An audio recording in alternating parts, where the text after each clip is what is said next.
If you will, it's going to be page 16 in the chronological Bible. It is, if you've got your regular Bible, it is Noah. It's about Noah's sons. It is Genesis 9. So on page 16, it's that first column halfway down. Genesis 9:18. We didn't finish last week. I want to always tell you, you just can't know how much the people that serve you. I found out about 3 weeks ago, something like that the television out there accidentally got put on. You know what I mean? When they were thrilled because they serve and they don't get to be part of the praise. And they were so excited to be able to be a part of that praise service. And so it's like, oh my goodness, we don't even realize the people that are giving up things to accommodate us. For our food that is afterwards that we can stop and meet people that you're always invited to do. For the papers that are run off, for the emails that go out, just so many things happen in their own place. The music, just so many things to serve us. And I tell you, I study, but other than that, I show up and put the flag up. This is a flag, right? This mine, yeah, this flag of the world, you know. I just always want you to be aware that there are people that are working for you.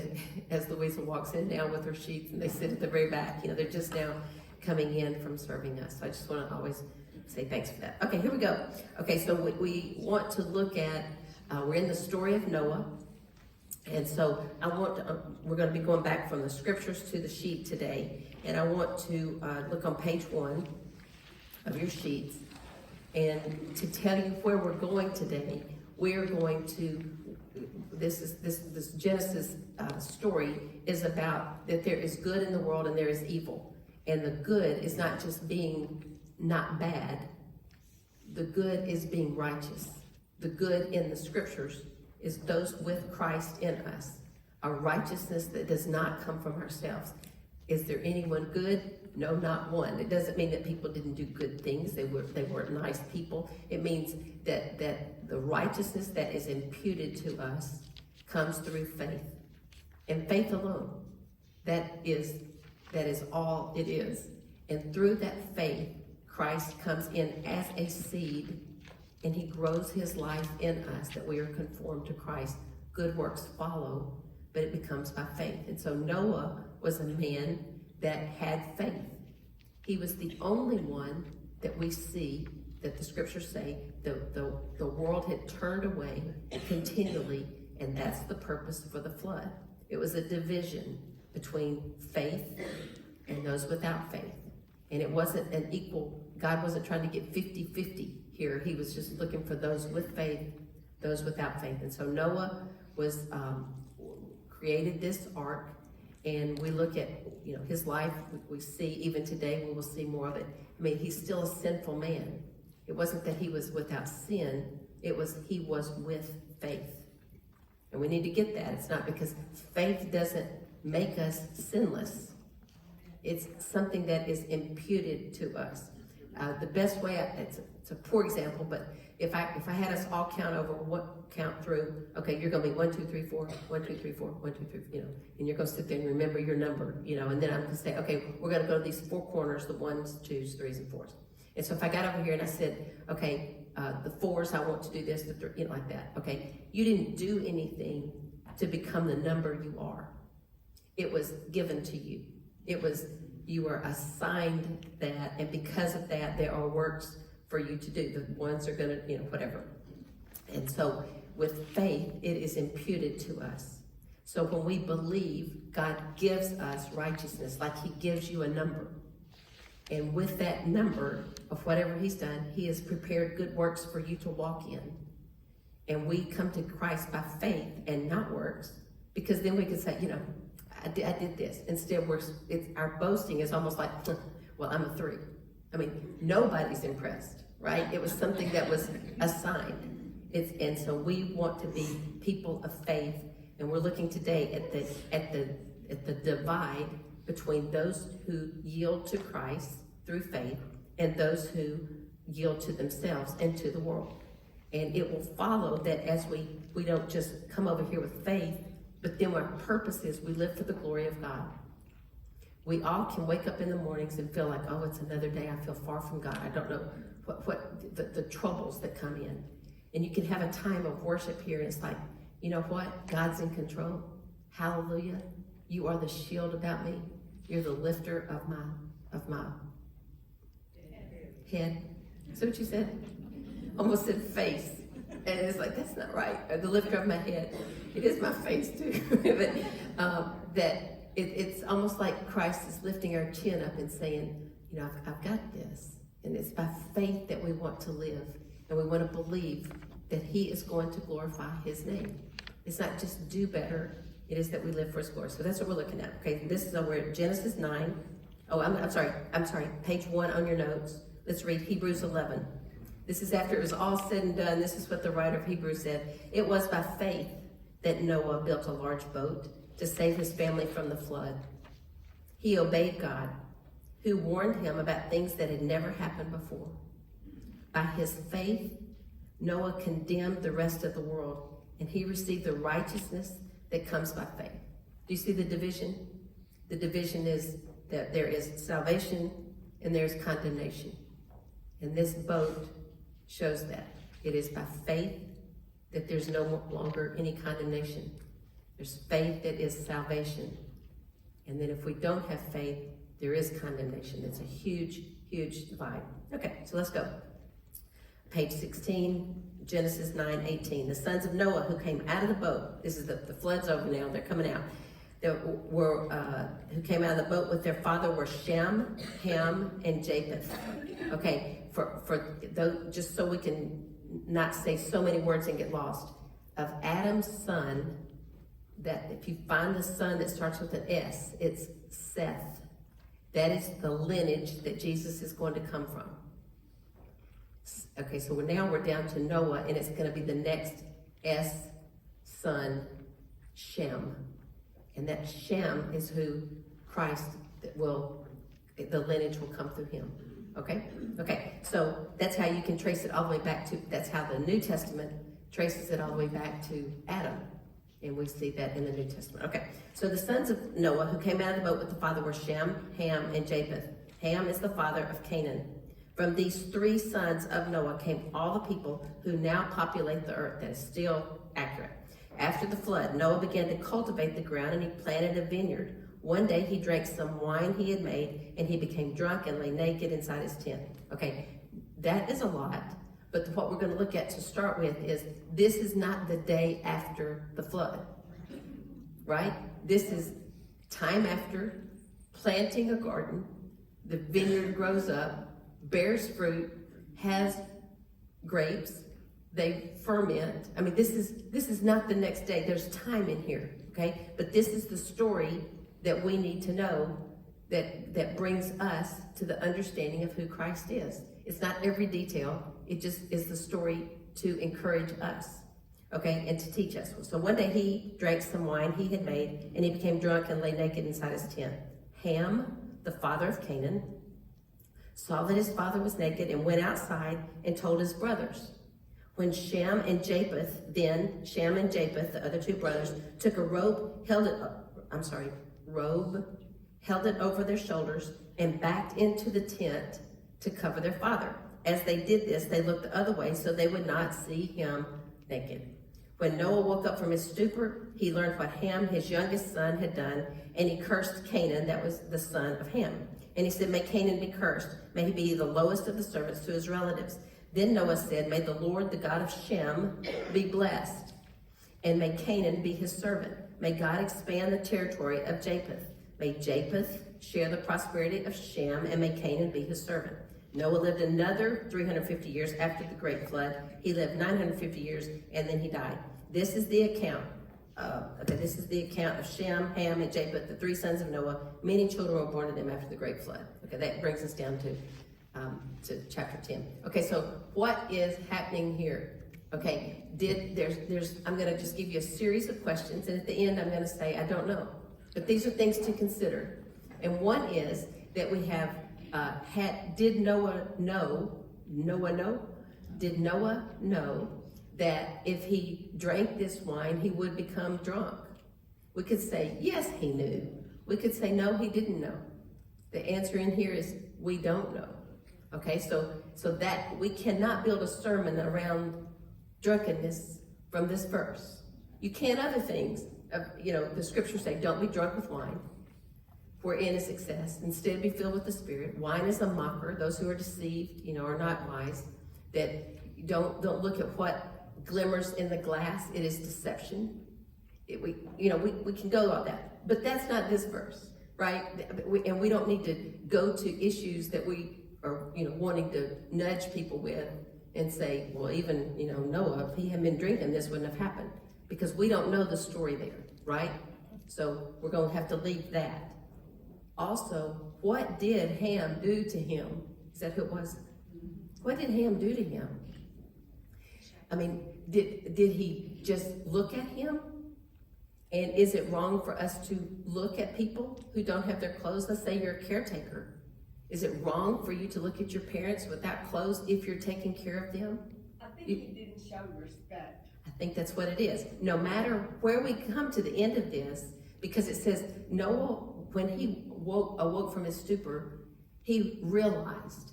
And so some commentaries will say there was something more than just looking, that he did something that put to him, and that he realized that he had been seen and dealt with, if you will. And so, but once again, we don't have that to know for sure. But what we do know is no matter which way you go with that, to say he did not show respect. There was something there that he went in laughter and went and told the brothers, and the brothers understood this is not really something that we need to be laughing about. And instead they covered him, right? Okay, and so what this brings us to, let's start with this, what I said at the beginning, which I believe is of the Spirit, but it's just that there are two ways we can go. And I have been guilty of being on the wrong side of this so many times. But there is evil in the world that will make us laugh. And if we're all sitting here in church and we're like, no, we wouldn't do that, but we do. And there are things that we see drunk people do, we see drunk people say, we see the effects of things, we see our enemies fall, we see crude humor. I think crude humor sometimes. That's something that will come through. It's like, if I said that right now, that is so funny. And it's hard for me not to say that because I'm so tickled with how funny that would be. But we have to realize that everything that we could make sport of is not always something that pleases God. And we want to have this vision and be aware of God's presence in us, and that we would not make sport of that is opposed to God, but that we would ask him, Lord, I want to see this like you see it. If you had your preacher in the car, you were taking him somewhere, you might change the radio station for that time, for that trip, just in case you see it through a little bit different lens. If someone's coming over, you might clean up. I would clean up a lot, okay? It's like we make provision because we start seeing it through somebody else's eyes. And we want to live with this yielding to God, but not just to yield to him and say, okay, I won't laugh at naked people. We won't say that's not the goal, but the goal is to live for the glory of God. Because God, this would bring you glory. I choose this way. And not to go with the culture that says, oh yeah, they're more likable when they're on drugs. If we said something like that, where we know that the drugs are not going to be good for them. And we want to make sure that we have the clear vision of doing that. And that's what I think, Ms. Francis, I think you got it exactly right. Just the respect of others and the respect of for the glory of God. Okay. Is everybody okay with that? It's kind of unsettled, but that's as much as it says. So we don't want to make it more than that, okay? Okay, so Genesis 10, the descendants of Japheth, okay, were Gomer, Magog. It goes all the way down. Let's go, verse 5. Their descendants became a seafaring people that spread out to various lands, each identified by its own language, clan, and national identity. This is going to spread out over a long period of time. They are going to different places. They are going to, going to be associated with their tribes. Okay, in First Chronicles, we have that in the chronological Bible, First Chronicles 1:5-7, it says the same things. It's the Chronicles showing, why do we care about this genealogy? Because it's showing that this is how we get to where we are now. This is important. This is what God said to Adam in the garden, that there's going to be this one person. He's going to come, be born of a woman, and he is going to come and he is going to crush the head of Satan. The good and evil are present. Good wins, as in Christ wins, and that this is how we get where we are today. Okay, Genesis 10:6, descendants of Ham. The descendants of Ham, and it says these are the descendants of Ham were Cush, Mazir, I don't know that, Put, and Canaan. The descendants of Cush were Seba, Havilah, Sapthah, I'm making all those up. The descendants of Ramah were Sheba, and descendants, okay, verse 8. Cush was also the ancestor of Nimrod, who was the first heroic warrior on earth. Okay, I've said this before, but when I was little, when we called people, that was our way of saying, he's kind of stupid. We would say, he's such a Nimrod. And I don't, did y'all? Okay, I didn't know if we just made that up on mimosa or whether y'all, yeah, okay. Mimosa being a street, not the drink, you understand? Okay. I was gonna get that last jab in, you know. Okay, Cush was the ancestor of Nimrod, who was the first heroic warrior on earth. So Nimrod is someone who is strong. Nimrod is a warrior, someone with respect. This is a brave person. We understand also as it goes that he's ingenious. And so this is a man with great respect for some, since he was the greatest hunter in the world. I mean, lots of men want to say that, right? But Nimrod truly was this hunter that God had told him that they can now kill these animals for food. And this is Nimrod who's supplying these things. I mean, Nimrod is a force. His name became proverbial. People would say, this man is like Nimrod. Where if we said this man is like Nimrod, we would say he can't get from point A to point B. But this man, the proverb was, that guy's like Nimrod. And it was the greatest hunter in the world. He was, oh man, he's like him. He's like Nimrod. He built his kingdom in the land of Babylonian. He built an entire kingdom in this time. He has people around him. He has influence. Once again, this is a culture that he is creating, right? And we are made to create culture. Within this group right here, even in your own homes, you can create culture. You can't control what everyone's doing, but you can be a force of culture. You do not have to bow to the culture. You create culture that people can come and be a part of. Evil can create culture, good can create culture. And we want Christ in us to create a culture of righteousness within his people, that we encourage one another while it's today. We come along beside each other and build each other up. It's a culture. Okay, so he built his kingdom in the land of Babylonian with the cities of Babylon and these others. From there, he expanded the territory to Assyria, building the cities of Nineveh. Who's going to go to Nineveh later? Jonah. That's right. Okay, so he's building cities. He is a very, very influential man. And the rest of the great city located between Nineveh and Calais. Okay, so we keep going all the way down. It's saying, it is interesting to me that in verse 19 it says the territory of Canaan extended from Sidon in the north, in the south and east as far as Sodom, Gomorrah, Admah, and then it says these were the descendants of Ham, identified by clan, language, territory, national identity. Okay, so we come all the way down and we see that this ancestry is given to us so we can see that lineage that will eventually lead to Jesus. Okay, and the writers of the New Testament pick it up and they list these same people. Okay, so we see in verse 21, sons were also born to Shem. Okay, this is even though it's not the same word, it's where we get the word Semite. Because if we say someone is a Semite, we would say they are Jewish. That's why you have the word anti-Semitic. It comes from this lineage of Shem.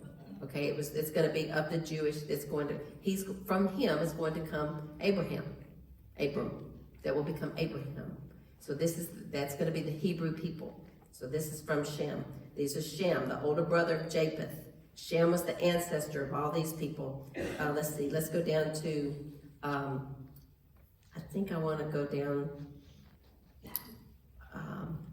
let's just start there, I guess. Sons were born to Shem, this is verse 21. The older brother, he was the ancestor of the descendants of Eber. Okay, Eber, not everybody believes this. I personally do. I talked to friend, my one Jewish friend, and so one Jewish friend. So of a poll of one, she said that she believes this too. Eber is the big, it's where they're going to get the word Hebrew. Eber means, they named the person Eber, and it means to cross over. And so later on, Abram is going to be asked to leave his people and cross over, and they are going to become the Hebrew people. It's a derivative of that word. That was tough. Okay, so go down to Genesis 10:31. These are the descendants of Shem, and we see that they descended from Noah's son, arranged by nation according to their lines of descent. All the nations of the earth descended from these clans after the flood. Okay, so go over to page 21. We're at Genesis 11. All these maps and this commentary are just excellent in my mind. Okay, so we're at Genesis 11.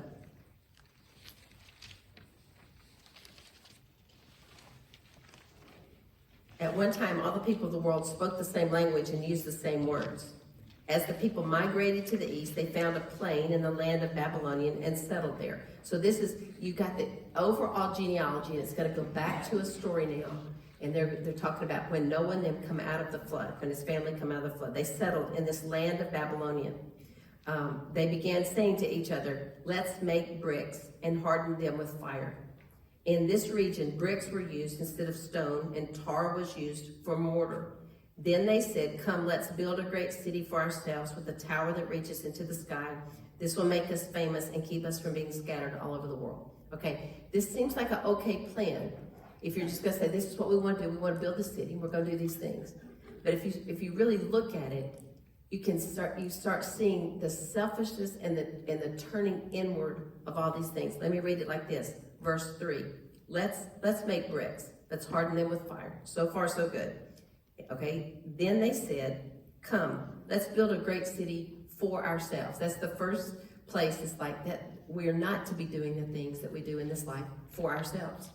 Let's build a great city for ourselves with a tower that reaches into the sky. Now, I believe that the idea now is just that it will be something that everyone will see, and it will be a glory to them. Like, it's going to be great. Everyone's going to see this. It possibly means reach into the sky to reach heaven. I can't see that it means that. It might, but no matter what, they're doing it their own way for themselves. This will make us famous. That's what he says. I know, we'll do this. We'll be famous. Everybody will say, who did that? And we can say, we did. We will be famous. This will keep us from being scattered all over the world. And the thing that God had told them is multiply, scatter. And they're like, I don't want to do that. It was my takeaway from when Stephen Mansfield was here. And he talked about how we are this group of people. And if we are not careful, he was just talking about the people in the room, with all the wealth, all the influence, all the things we've been given, all the things God has done for us, that it is always a temptation to insulate, to say, okay, we are good. We live around here. Things are pretty good. Let's keep it like it is.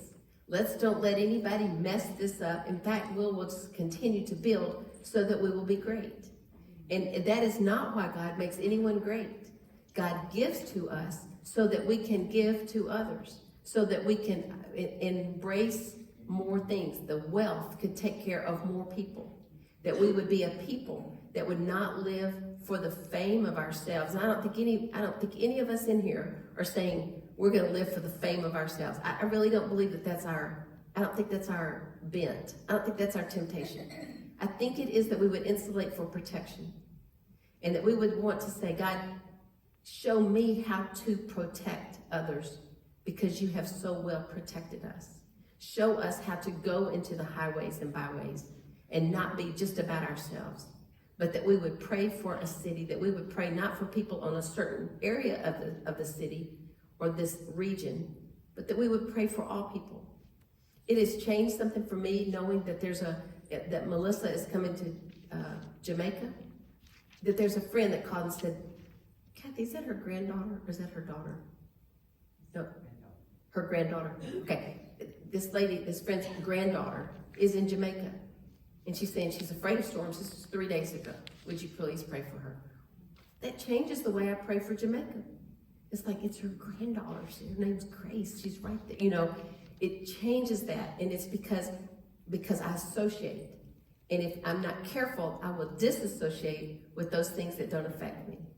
And we want to yield, submit to the Lord, and then live for his glory. Step into praying for the nations. See how we can give. How can we serve? How can we live our lives that we're not just spending everything on ourselves, for ourselves, and living for our own glory. Okay, so that's what they're saying. I do want to tell you something that I saw in this. It's a little bit of a leap, but I still think it's accurate. That they knew that this tar worked. This pitch worked. How did they know it was so waterproof? Because of the ark. And so what's happening is, it looks to me, is they are taking the things that they have learned, of course, which we do, and then we build. But we need to make sure that we realize that anything we're building for ourselves, the origin of that is Christ. It is from him, and it is through us, and it is to him that we want to live. Look on your sheet, if you will. Let's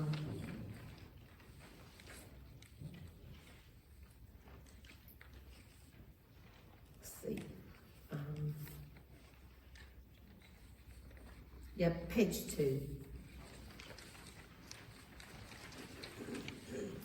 Page 2, under Genesis 11, says 5 generations after the flood, the Tower of Babel was being built. 5 generations, that's a long time. In Genesis 9:1, God told Noah and his family to spread out all over the world. That was in Genesis 9. And so we realize that is uncomfortable. That is not the most comfortable thing to do. The comfortable thing is stay here, build great places for ourselves. And he's saying that is not what he wanted. And so the Tower of Babel would have been strong and waterproof. In verse 3, Noah used this same material. We will be tempted to exchange the gifting and glory of God for our short-term benefit. Look in Genesis 6:14 on page 2 at the top there. Build a large boat from cypress wood and waterproof it with tar inside and out. That's what God told Noah to do. Then construct decks and stalls throughout its interior. They're taking the things that God has told them, and they are using this to create something for themselves. It's all the way through the scriptures. It is all the way through the scriptures. We could give so many examples of the things that God had given that they then used it for themselves. And Ezekiel, it says, I made you so beautiful. I put these bracelets on your arms. I gave you these clothes. I did all these things for you. And what did you do? You took those so the world would applaud you. And it's saying that is not why I gave you what I did. So any strength in us, we must realize it comes with a desire and a need for us to steward that. If you are a good, let's say that you're a good thinker, whatever area that you're in, I mean, even playing cards, something like that the group that you're in, let that play hard, do the best you can, but realize everything is given you is not for you to size up between who's better and who's not, but to say, God's going to use this setting here for his glory. I want to submit to him. It's a small thing, but it's in all things that we do. Whatever we have been given, we realize it is really God's, and that we are to steward that. The money that we have is not to just be spent on ourselves. Sorry, I almost got choked. That's ironic, and I almost choked on that, right? Okay. Hope you're not choking on this word too. Okay, so it says, look at under Genesis 6 on your sheet again. Nimrod's encouragement to the people appeals to our base nature. Let us build an impressive city for ourselves to make us famous, keep us insulated. I've added that. Revelation 4:11 says, you are worthy, O Lord, to receive glory and honor and power, for you created all things. You're the one that created a way for us to make the bricks, for us to make the tar, for us to be able to live, to have breath. And by your will they were created and have their being. We need to realize it is by God's will that you were created. You were not the originator of life. That we have been given life, granted life, for these days on earth. And our life is just like a vapor. It is going to come and it is going to go. But we are created purposefully in the places that we are. It says that God determines the habitat. I'm gonna need some water. I'm so sorry. I don't know what happened there. All that talk about giving money. Thank you. I'm sorry. Okay, thanks. That we want to look. Sorry. All right, we'll leave that on there. Thank you. I'll pass my water around if y'all are coughing. Okay, so everything that has been given to us has been given to us for us to steward. Okay, so let's just, at some point in the next little while, not while you're in here, but the next days, to realize, Lord, what have you given me? And am I using this as a consumer, or am I stewarding the things you've given me? Okay, Colossians 1:16 says the same thing. All things were created by him and for him. You are created by God, for God. And when we live like that, it is a life that is of peace. And it's a life of purpose. We find the treasure because we're going by the directions, if you will, of why we were created. God did scatter the people. And I want us to look at a couple of stories here when we exchange God's gifts for our glory. They're in the New Testament too. Luke 12:16. He told them a story. A rich man had a fertile farm that produced fine crops. He said to himself, what should I do? I don't have room for all my crops. Then he said, I know. I'll tear down my barns and build bigger ones. Then I'll have enough room to store all my wheat and other goods. And I'll sit back, and I will say to myself, my friend, there you go, talking to yourself again, my friend. I usually say, Nimrod. Okay, but this guy says, I will sit back and say to myself, my friend, you have stored enough away for years to come. Take it easy. This is a good season. You got it made. Eat, drink, and be merry. And the idea is because I have taken extra care of myself. That's what that's implying. Verse 20, but God said to him, you fool, you will die this very night. Then who will get everything you worked for? Yes, a person is a fool to store up earthly wealth and not have a rich relationship with God. He's saying the biggest thing is have this rich relationship with God. Know him. Be moved by him. Laugh at what he laughs at. Cry over what makes his heart break. And not go by a culture that says otherwise. Luke 15:11 is also this story you will recognize. Jesus told this story. A man had 2 sons. The younger son told his father, I want my share of your estate before you die. It's coming to me anyway. Come on with it. I want it now. And so the father agreed to divide his wealth between his sons while the father was still living. A few days later, this younger son packed up all his belongings and moved to a distant land. And there he wasted all his money in wild living. He's saying, I want what is rightfully mine, even though it was a gift from the Father. I want my part in order to leave you and spend it on something that brings me pleasure. Is that not our bent? That's how we want to live. God, give me what you said you're going to give your people. And then I'm going to be happy and I'm going to be protected. And then I'm going to be able to sit back and say, it's all okay with me. And he's saying, that is not what I'm calling you to. That is the other path. The path of righteousness, which has been imputed to us by faith, says we are to submit to him, yield to him, and we will become more and more like him. We become more and more like whatever we serve. And we all know that to be true, that we become like our idols. We want to become like Christ, and we will do so by surrendering to him and realizing he owes us nothing. We owe him everything. He has already done everything for us and still walks with us in great love, saying, I know you specifically, and I want to be in relationship with you, and I want you to participate with me as I take care of my people. I need you. If he didn't need us to impact his people, why wouldn't we just get saved and go to heaven? But there's purpose here on the other side of salvation, like there was purpose on the other side of the flood. Okay, so he goes, this is this prodigal. Verse 13 was the guy who left. Okay, he wasted all his money on wild living, on himself, certainly. Verse 14, about the time his money ran out, that's funny how that works. About the time it's all coming to an end, it's like, maybe I should rethink this. A great famine swept over the land and he began to starve. He persuaded a local farmer to hire him, and the man sent him into his fields to feed the pigs. The young man became so hungry that even the pods he was feeding the pigs looked good to him, but no one gave him anything. When he finally came to his senses, it's like there was a change in his thinking.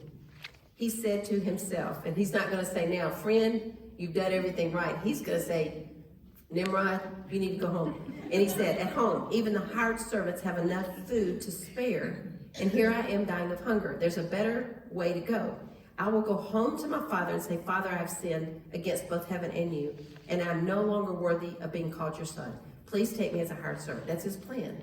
That is a great plan for us. Starting today, Father, I have sinned. I have taken what you have given me, and I've used it for me. Primarily used it for me. And I have esteemed the great and been discouraged with the things that I have. And I want instead for you to turn my heart, because I want to come back to you and say, Father, you're a good father, and I have sinned against you. And what does the point of the whole story is the father comes running toward him and says, hey, we're going to take care of you. You're going to be okay because you're back with me. It's about the relationship. And we can turn even now, even today. If it didn't live to the end of the day, we can still turn now. It is for relationship right where we are. It's so interesting to me. 1 Peter 1:10. Look at this next verse, was so interesting to me. I'm going to tell you what it means to me, and then I'm going to read it if it's okay. It's because it's so wordy. The prophets of the Old Testament, when they were speaking much like Noah was building that ark. God told him what to do, but he had never seen rain. He has an understanding that he's going to be saved in his family. He's building this thing with some understanding, but nothing in completion of what was going to happen. He had no concept, I don't believe, that they're going to be over here with these days that we're reading now. But he knew enough to follow God, and it was going to make a huge difference. Okay, and so the prophets were much like that. They were told all these things about salvation, about Christ who would come. They were told about the judgment that would come. But they know, but what does that look like? They, just like we are looking at our future. We know from the book of Revelation, some of the things that will happen. It's unclear, so much of it. But in every case, it's like, but God was in control. God was in control. God was in control. And what he needed is for people to show up with faith and live by the power of the Holy Spirit to complete in their day what he had. And may we be those people, that we complete in our day what God has for us. Okay, so this is what he's saying. 1 Peter. Peter is talking to the people after the cross, after the resurrection of Christ. And he says, this salvation that Christ has brought to you was something even the prophets wanted to know more about when they prophesied. They're prophesying going, well, I wonder what we're talking about. Because the Holy Spirit was telling them what to say. The prophets wanted to know more about what they prophesied about, this gracious salvation prepared for you, for a different people, not for them, but for the people to come. They wondered, speaking of the prophets, they wondered what time or situation the Spirit of Christ within them was talking about when he told them in advance about Christ's suffering and his great glory afterwards. They were like, how is this going to work? How can this be? They were told, the prophets were told, that their messages were not for themselves, but they're for you. There were all these prophets of the Old Testament. They did not live for themselves. They did not see the fruition of what they were called to. But they were faithful in their day and participated with the torch that God gave them for the run, for the lap that they ran. And they handed that off of faith for God to do his work. Lord, let us be those people. Let us be those people that we're not running saying, we are great, we are great, we are great. I am number one. I am number one. With the big finger, saying, do you see me? But that we would have lives that are saying, it is God created us for this purpose, and it is to participate with him. May he be put on display. May the glory of God be seen through our lives. And that as we take care of others and we deny ourselves of pleasure that is contrary to the word, that we would find the fullness of Christ in us, which is the everlasting relationship with Christ. It is something that does not just burn with the day. And God does not come to us and say, you fool, you did it all for you. But that we would say, it is all for your glory. Okay? So, and we know, so Matthew 28, we look at these people and think, why would they build? Why would they insulate? Why would Nimrod build that place and say this building is going to be for us? We're not going to go. We're not going to spread out. Because don't you want to tell him it's going to be better for you if you spread out? We read the story and think, you're not going and you're not telling the other people. You're not doing it. And then we read Matthew 28 in the middle of page 3. Go therefore. This is to us. Go. And we're like, no, I'm going to stay here and build my tower. I'm not through with my tower. I'm not through taking the things that God has given me to build things. But he tells us, go therefore, make disciples of the nations, baptizing them in the name of the Father and the Son and the Holy Spirit, teaching them to observe all things I've commanded you. And lo, I'm with you always, even to the end of the age. Like Nimrod, we are told to go.